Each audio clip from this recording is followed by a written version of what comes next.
Hey guys, welcome to my YouTube channel.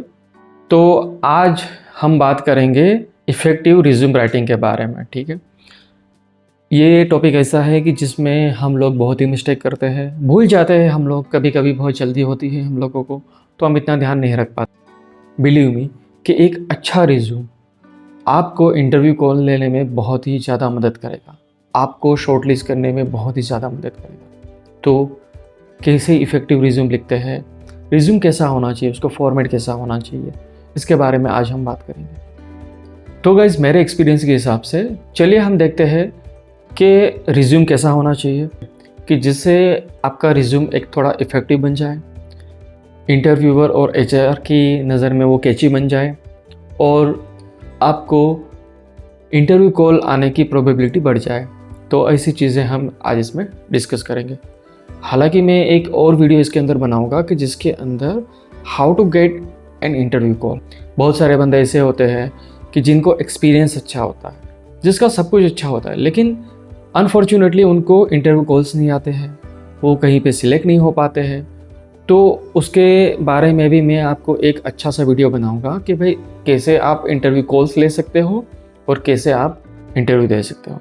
तो चलिए, आज का टॉपिक तो यही है कि रिज्यूम को अच्छा कैसे बनाएं कि जिससे आप शॉर्टलिस्ट हो पाए एटलीस्ट इंटरव्यू के लिए। फिर आपका इंटरव्यू जैसे जाएगा उसके हिसाब से आप सिलेक्शन आपका हो सकता है। तो मेरी तरफ से पहला रूल ये है कि मेक इट शॉर्ट। रिज्यूम को जितना बने उतना शॉर्ट बनाइए। थीसिस लिखने की ज़रूरत नहीं है, 6-6, 8-8 पेज लिखने की ज़रूरत नहीं है, बहुत ही शॉर्ट में आप लिखिए। तो मैंने बात तो कर दी कि शॉर्ट में लिखिए, लेकिन क्या शॉर्ट? तो फ्रेशर बंदा क्या करेगा, वो अपने कॉलेज के ड्यूरेशन में जिस प्रोजेक्ट पे उसने वर्क किया था, ठीक है, इंडस्ट्री में जाके, तो उसके बारे में लिख सकता है। तो उसका तो वैसे भी जो रिज्यूम है वो शॉर्ट ही बनने वाला है, तो उसमें इतना ज़्यादा उनको प्रॉब्लम नहीं होने वाली फ्रेशर लोग। अब जो एक्सपीरियंस बंदे हैं, जैसे मेरा एक्सपीरियंस है 13 ईयर्स का, लेकिन मेरा रिज्यूम जो है वो सिर्फ 2 पेज का।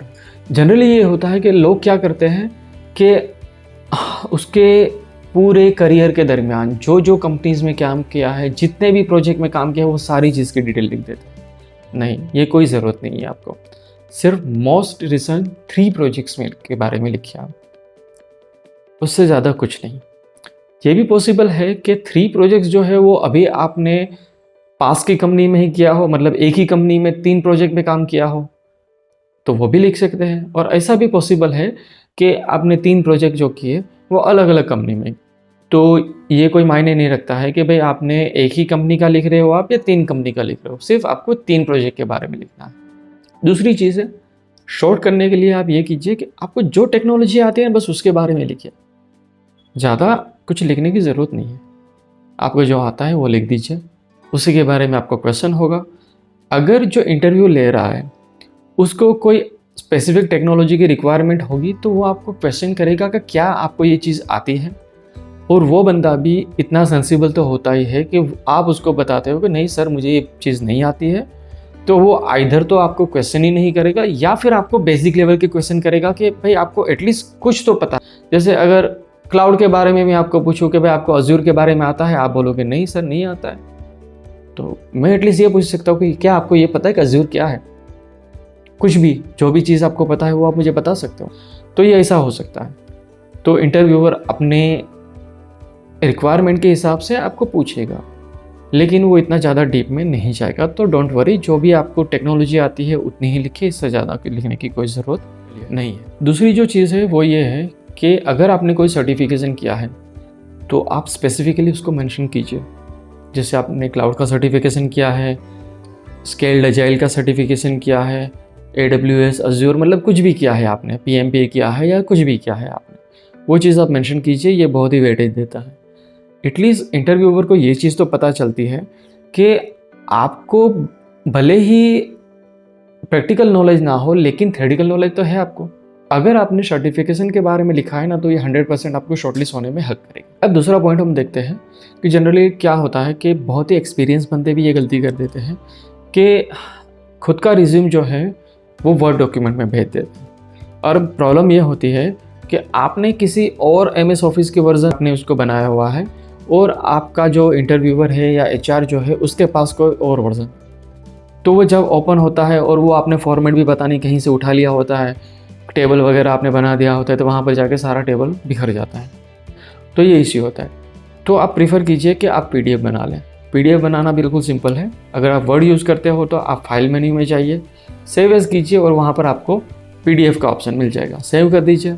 मैं ये प्रीफर करता हूँ कि डायरेक्टली आप रिज्यूम को किसी को भी सेंड मत कीजिए। आपने क्या किया, पहले तो आपका रिज्यूम शॉर्ट बना दिया, दूसरी चीज़ आपने ये की कि आपने उसका पीडीएफ बना दिया। अब आप एक काम और कीजिए कि प्रिंट आउट निकाल लीजिए इसके। एक बार प्रिंट आउट निकाल लीजिए, सारी चीज़ चेक कर लीजिए कि भाई प्रिंट आउट में ये सही से आ रहा है कि नहीं आ रहा है, और बाद में ही आप उसको इंटरव्यूअर को भेजिए। तो मैंने ये बताया कि भाई प्रिंट आउट निकाल लीजिए। प्रिंट आउट का क्या फ़ायदा है? देखिए, पहली चीज़ तो ये होगी कि अगर आपका कोई स्पेसिंग का इश्यू होगा, कोई ग्रामेटिकल मिस्टेक होगी, तो वो करेक्ट हो जाएगी। दूसरा फ़ायदा ये होगा कि जनरली ऑफलाइन मोड में, अभी तो हम सब ऑनलाइन कर रहे हैं तो हम लोग सॉफ्ट कॉपी भेजते हैं, लेकिन ऑफलाइन मोड में जब हम वर्क करते हैं तब क्या होता है कि एचआर जो होते हैं वो इंटरव्यूअर को हार्ड कॉपी देते हैं, प्रिंट आउट देते हैं। तो उस टाइम पे भी वो आपको काम लगेगा। अभी से फॉर्मेट बना के रख दीजिए अच्छा सा, और एक वर्ड रखिए, वर्ड में से पीडीएफ बना के आप उसको सेंड करते रहिए। जब फ्यूचर में आपका स्किल अपग्रेड हुआ है, आपका एक्सपीरियंस अपग्रेड हुआ है, आपने कंपनी चेंज की है, तो वो अपडेट कर दीजिए, पीडीएफ बना दीजिए, प्रिंट आउट करके एक बार चेक कर लीजिए और फिर उसको भेज दीजिए। चलिए, तो अब मैंने ये बात कर ली कि आपको शॉर्ट रिज्यूम बनाना है, लेकिन इसका सैम्पल मिलेगा कहाँ से? अगर आप लेटेस्ट एमएस ऑफिस यूज़ करते हो, ऑफिस 365 यूज़ करते हो, तो उसके अंदर प्रीडिफाइंड सैम्पल्स होते हैं रिज्यूम के, तो वो आप देख सकते हो। अगर आपको अच्छा लगता है तो वो यूज़ कर सकते हो, कोई इश्यू नहीं है। और अगर आपको मेरा रिज्यूम देखना है तो मैं डिस्क्रिप्शन में लिंक डाल दूंगा, तो आप वहाँ से उसको देख सकते हैं। चलिए, तो क्विकली वॉक थ्रू करते हैं मेरे रिज्यूम की। ये देखिए, यहाँ पर आप नाम लिख सकते हैं, मोबाइल नंबर, ईमेल आईडी, और जो सारी नेसेसरी बेसिक डिटेल होती है वो यहाँ पर आप मेंशन कर सकते हैं। ये है हमारा समरी सेक्शन। यहाँ पर आप आपकी करियर इंस्पिरेशन लिख सकते हैं, आपको कितना एक्सपीरियंस है, क्या क्या चीज़ में आप एक्सपर्ट हैं, ये सारी चीज़ समराइज वे में आप लिख सकते हैं। बहुत ज़्यादा लिखने की ज़रूरत नहीं है। एकेडमिक रिकॉर्ड के सेक्शन में सारे एकेडमिक्स के रिकॉर्ड डाल दीजिए। सर्टिफिकेशन के सेक्शन में अगर आपने कोई सर्टिफिकेशन किया है तो ये यहाँ पर सारे सर्टिफिकेशन मेंशन कर दीजिए। तो देखिए, ये स्किल सेट का सेक्शन लिखा हुआ है मैंने। जो इंटरव्यूअर होता है उसको सबसे ज़्यादा इंटरेस्ट इसी सेक्शन में होता है। तो यहाँ पर आपको जो जो टेक्नोलॉजी आती है वो प्रॉपर्ली आप लिख दीजिए, जो नहीं आता है वो मेंशन मत कीजिए, जो आता है वो सारे मेंशन कर दीजिए। तो इसके हिसाब से ही आपका इंटरव्यू होगा। वर्क एक्सपीरियंस के सेक्शन में आप सिर्फ मोस्ट रिसेंट 3 प्रोजेक्ट के बारे में लिखिए, जिसमें आप क्या क्या चीज़ें इंक्लूड करेंगे। तो आप कंपनी का नाम डाल दीजिए, पॉसिबली विद हाइपरलिंक, प्रोजेक्ट का नाम डाल दीजिए, स्मॉल समरी दे दीजिए। यहाँ पर ज़्यादा कुछ लिखने की ज़रूरत नहीं है, स्मॉल समरी दे दीजिए।